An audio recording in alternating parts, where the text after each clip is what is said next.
How to resize video in CapCut. Hi everyone, I'm here to assist you today without any delay. Let's jump right in. First, open CapCut, import your video, and then at the bottom, scroll to the left.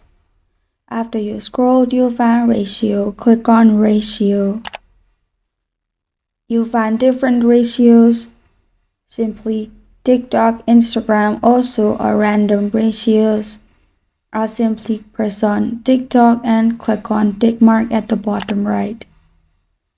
Then I can simply click on the text and then zoom it. After that, at the bottom you'll find canvas. Click on canvas and then choose any color you want. As you can see, I have chose red, and after choosing red, black color has disappeared. This will make your video look more better and you're good to go. This is how to resize video in CapCut. Thank you for joining me today. If this video helps you out, please leave a like and subscribe for more. Got a question or want to suggest a topic, comment below. Thank you for watching.